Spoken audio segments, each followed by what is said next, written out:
Hello everyone, and welcome to my dungeon guide for Ashen, one of the new dungeons released with Chapter 5. In this guide, I will just go over what I think is the best budget team composition for tackling this dungeon at any risk level. I will be showing this off on risk 9 with fairly decent gear. For risk 7, you can use the same strat, but with fairly worse gear, probably it's a lot easier. And 7 is what you need to clear for recipes and all of the materials. 9 is just slightly more efficient material gathering, so this strat will easily get you through to risk 7, and then if you have good gear, you can also do 9 as well. The strat is, I think, a little bit odd. We are using 4 breakers and 4 attackers and 1 breaker. 4 breakers would be kind of silly, wouldn't it? And basically the idea behind this strat is brute force the dungeon with damage so that you don't take any damage. A lot of the enemies in this dungeon are fairly squishy and can die in a couple hits even without being broken. And they're slow enough that you can outspeed them all as long as you're using these fairly speedy characters like Esty, like Ryza, like Marion. As far as replacements go for the attackers, any slash, strike, bolt, or fire attackers do work. So characters like Logi, like Valeria, slash Valeria are definitely better here than the characters I have. I'm using Tau for God's sake, but you know, you can get through with these pretty budget characters. I do think Ryza is very, very good here. If you don't have her, it will be a bit harder, but should still be possible. But Ryza is still very strong, and I think most of you should have her, so she is who I went with for my 1 3-star for this strategy. I hope that's okay. You can only make so many compromises, in my opinion. I think overall this team is pretty budget. My Tau is 4 stars because I was kind of memeing and got pieces for him. It does make him a fair amount stronger, but not stronger than a gotcha unit like, say, Logi or Valeria, so, you know. If you have better attackers you can fit in these slots, go ahead. Otherwise, this setup works perfectly fine, with one small caveat. You do not want to fill up on magic attackers. Do 1 magic attacker at most. Your team should be majority Fizz, and I will explain that when we get to the boss, because it's because of the boss's abilities. You really don't want to load up on magic for this dungeon. And then for our breaker, we have Marion. Marion cannot be replaced except by Corneria. So Corneria is a bit better. She's a 3-star, so I'm not using her because Marion is good enough.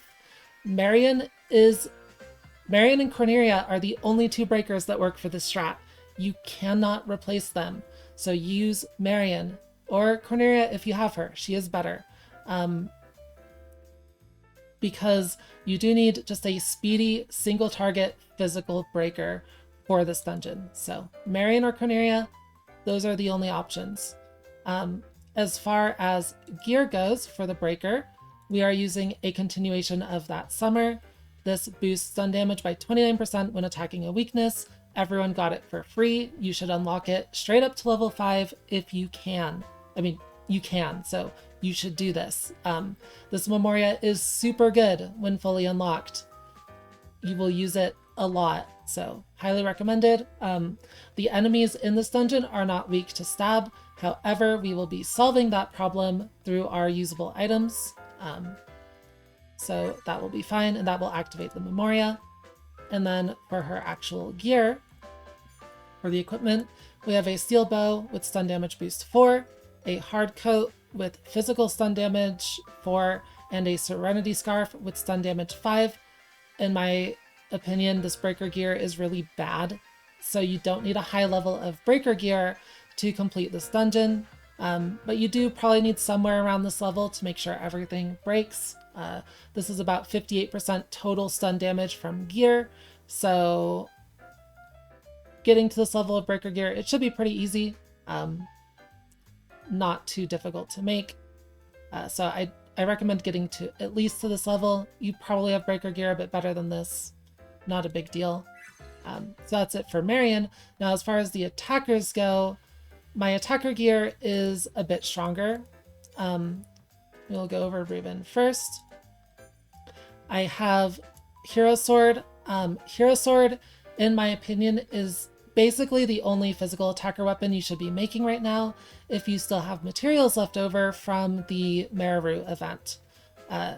Because it boosts skill damage for any type when HP is 70% or higher, so it is completely generic. It can be used on stab, slash, and strike attackers. Very good.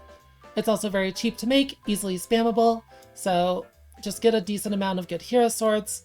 This one has slash damage 5, skill power 4. Then we have skill power 8 on the armor, and then another slash damage 5, skill power 4.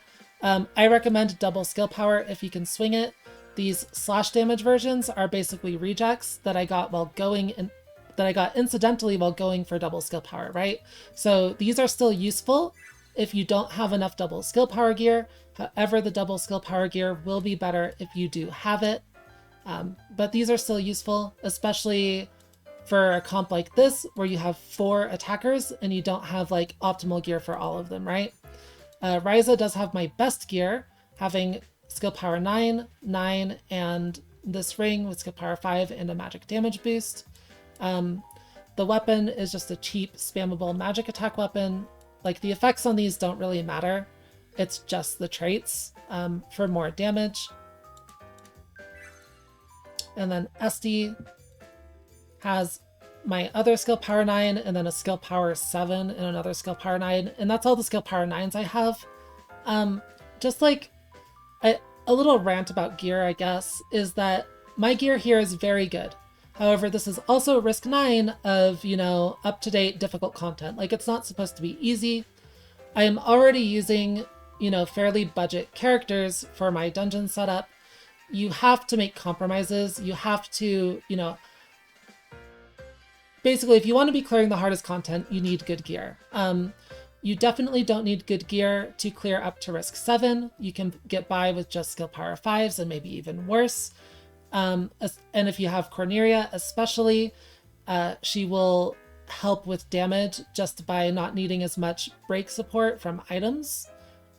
Using Marion actually lowers your team's damage because you have to use items to break the enemies. So using Corneria gets you more damage just by, you know, Corneria existing. She's stronger, the enemies are weak to strike.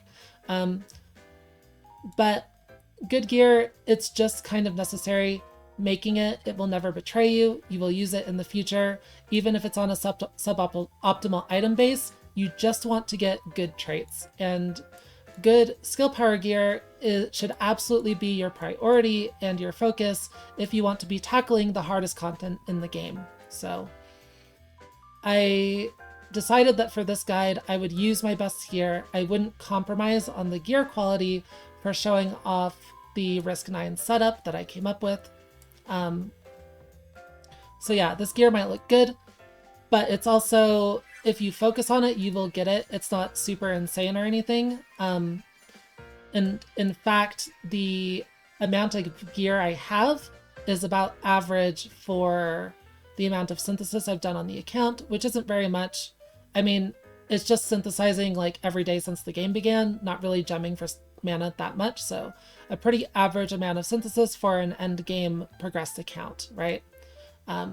So as long as you focus on making skill power gear, you too can get to this level of gear pretty quickly. And gear is farmable unlike characters, so even as free to play, this is very reasonable. And yeah, you can see that Tao's gear is much worse. Skill power 8, it looks good, but because 4 is only 15% as opposed to 5's 25%, it's actually equal to 5 plus 2. So these are both 30. And then Angel Ribbon for skill power 6. So you can see that definitely the gear has fallen off quite a bit on my last character. I didn't have enough for all 4 characters. And then for the Memoria on my attackers, this Destined by the Stars Memoria is absolutely fantastic for your physical attackers. If you did combine these already, you can use other SR Memoria with 25% physical attack, such as this Lulua one, this Mari one, or, you know, if you have these SSRs with 31%, these are the best. But if you don't have these are second best, more than good enough. I combined them because I don't need the extras because I already have these. If you don't have good physical attack SSRs, you probably shouldn't have combined these, but it's fine if you did. It's not the end of the world. They're just slightly better than something like this. So use these. And then Ryza also has a magic attack Memoria, so. But there's also SSRs for that as well, such as this Totori one, this Vayne one. They're a bit worse, but they're close enough. So that's the gear. Now how about the usable items? For the first two, we have Miracle Ebonyal. This will boost attacker skill damage by 35% for 2 turns. So these are absolutely fantastic for raising our damage. Pretty standard usable item for damage, and we have 2 of them. The traits don't matter. Then we have this Pumpkin Doll. It reduces stab resistance by 25% to the enemy with the highest max HP. Because we want to target the bosses with these, they will always have the highest max HP, so they will always target the enemy we want. This does have to be SSR. This is one of the extra recipes with a very low SSR rate of around 10%. So you may need to end up making like quite a few of these to get an SSR one.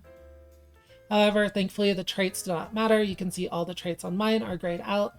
And if you're using Corneria, you don't need this item. You can replace it with like a soup or another Ebonyal or something. You don't need this item with Corneria because all the enemies are weak to her already. This is just for Marion. And then we have Heroic Geist. All enemies receive plus 30% stun damage for 2 attacks. You will need this one for Corneria as well for her to do enough stun damage to the last boss or the armor. But this one is, yeah, it's very solid just for hitting those break thresholds. Very good item to use if you're just barely short on having enough stun damage. It is also an extra 1 recipe, so it's also like a 10% SSR rate, but I have 2 equipped here. I should just remove this one because you don't need it. So yeah, just need one of these and one of these, both SSR. Traits don't matter. You can go for Stab Curse or whatever if you want to, but not too important. All that matters is you have the actual item itself at SSR. And without further ado, let's just go ahead and start tackling the dungeon.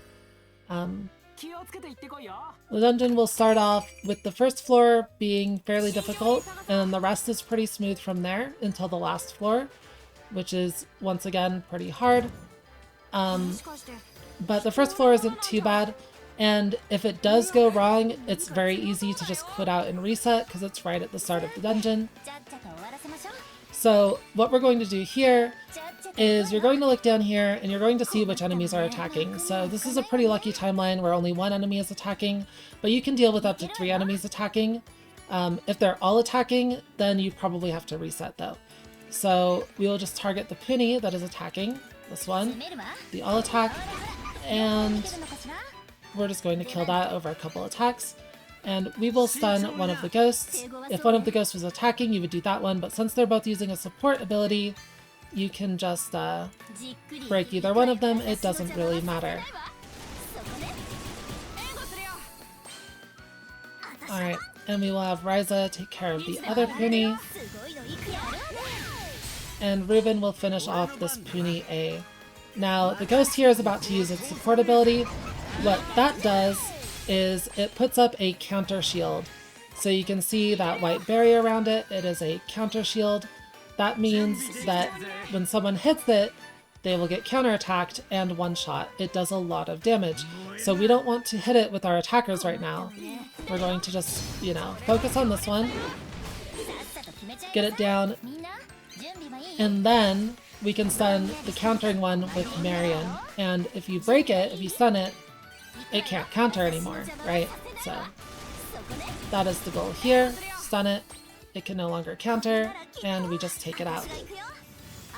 So sometimes you will need to reset this first battle, but usually it's okay. Usually you can get through pretty cleanly. And on to the second battle. The second one is a bit easier just because it has fewer enemies. So even if they are all attacking on their first turn, you can still take them out. And so what we're going to do here is we are going to hit the Puny with SD. Stun the demon with Marion. And then we're going to hit the ghost with Ryza and Tau. And this will ensure that the ghost gets stunned before it's able to act. So even if it was attacking, it would still be fine.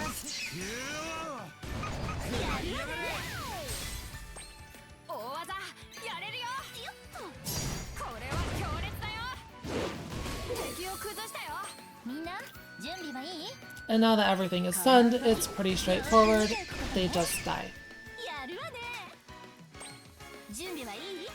And yeah, this is kind of why it's very viable to just brute force this dungeon with damage, because a lot of the enemies here just don't have very much HP. They just die very quickly, even while not broken. So it's very easy to just bring in a bunch of attackers and just sort of steamroll through the entire dungeon until that last floor, which will be a fair amount harder. But as long as you follow the strategy, that one will be pretty doable as well. Alright, so we have the mid-boss, this armor. What we're going to do here is we're going to use items on the first turn, 2 Ebonyals and the Pumpkin Doll. The Pumpkin Doll will always go in the armor, and this will allow Marion to break it in one hit. And the Ebonyals will just be good for damage for taking out the small enemies. So SD should be able to one-shot the Puny here. If she can't, then you'll probably just have to use Ryza's skill 1 on it, which is fine. And then we want to stun the armor. And the ghost is attacking, so we want to take it out right away, the same way we did the one on the previous floor.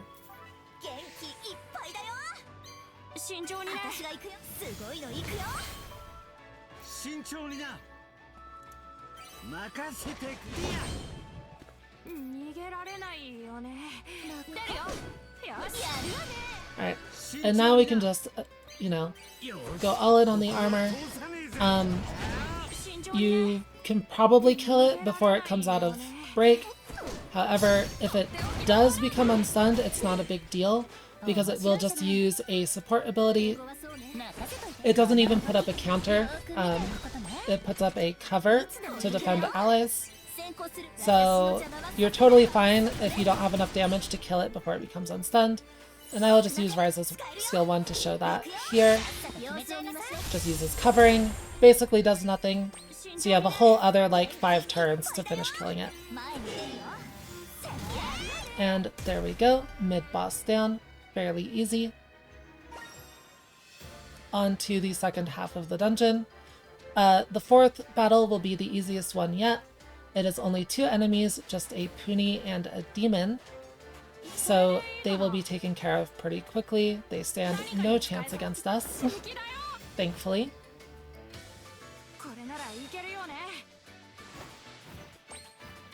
And we can just take them out in the same way that we've been doing so far.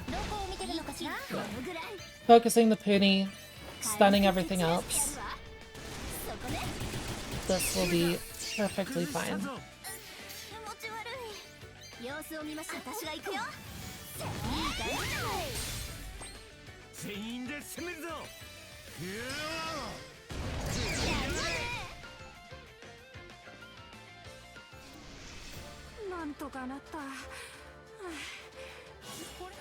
And we are off to the final boss. This fight is pretty dang difficult, but with this strategy, it's pretty simple. We're just going to kill it before it hits us.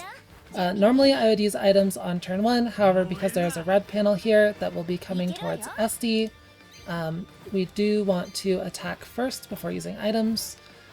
These panels look pretty bad. Hopefully it's still okay. So the reason this fight is hard is because the boss here, this golem, has a passive counter ability, which it uses basically randomly. So whenever it's hit, it has a chance to proc its counter. It's like 50% or something, I'm not sure.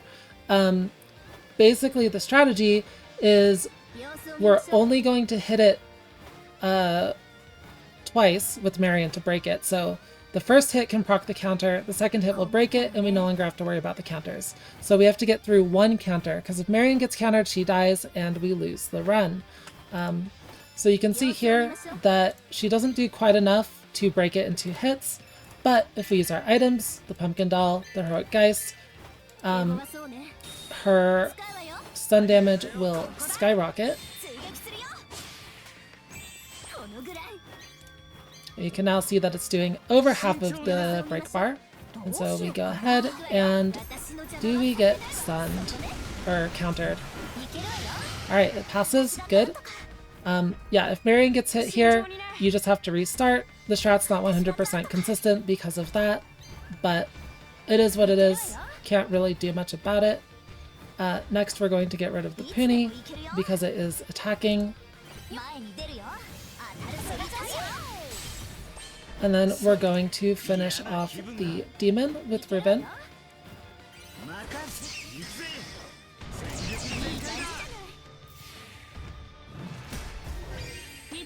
And yeah, on the Golem's first turn, it will always do that ability that does no damage, or a defensive stance. Either one. It won't attack on its first turn, so it is okay to let it get 1 turn.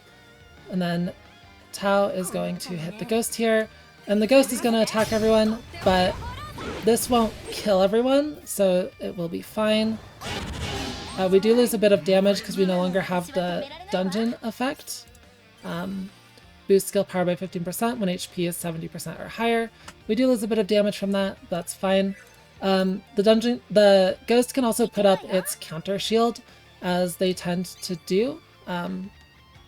If it does, then SD might die after attacking it if she doesn't kill it. You do have to attack the ghost with SD here, because if you attack the golem, it'll consume the debuffs from your usable items, and you won't be able to stun it with Marion on the next turn. So no matter what, you have to attack the ghost here.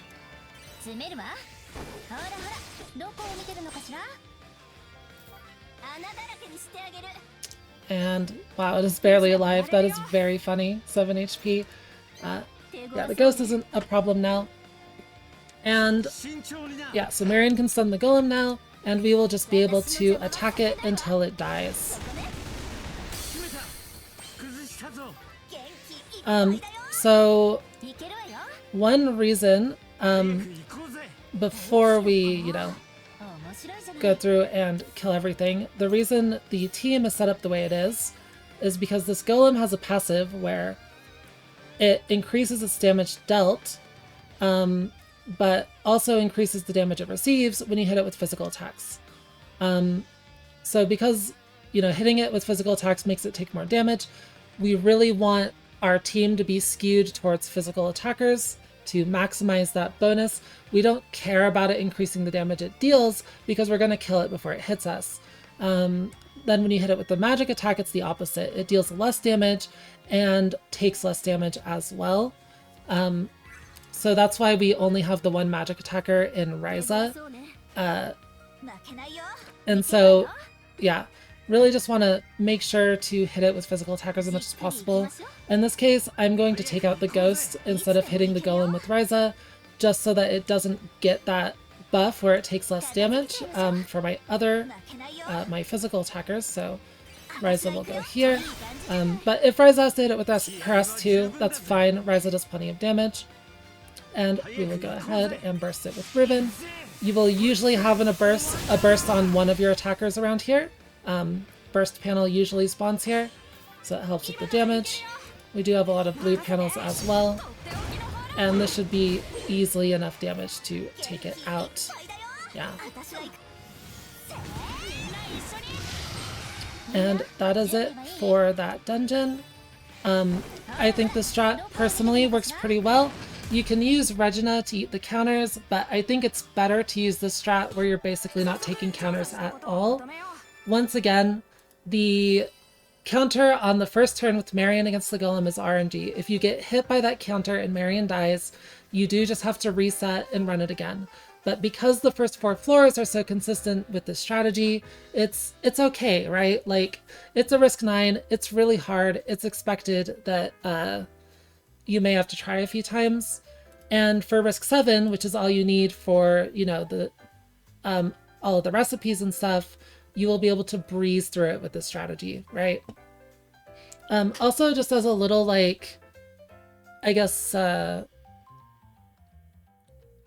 little, I can't think of the word, I'm sorry. Next week, the Lydia and Suel banner is dropping. If you get Suel, she is a strike attacker that will absolutely demolish this dungeon. She will do so much damage with this strategy. So, you know, if you are planning on going for her or you get her, she will make this dungeon a breeze. But yeah, I think that's about it for this one. I hope this was informative. I hope it was helpful. And I will see you all in the next video. Bye-bye.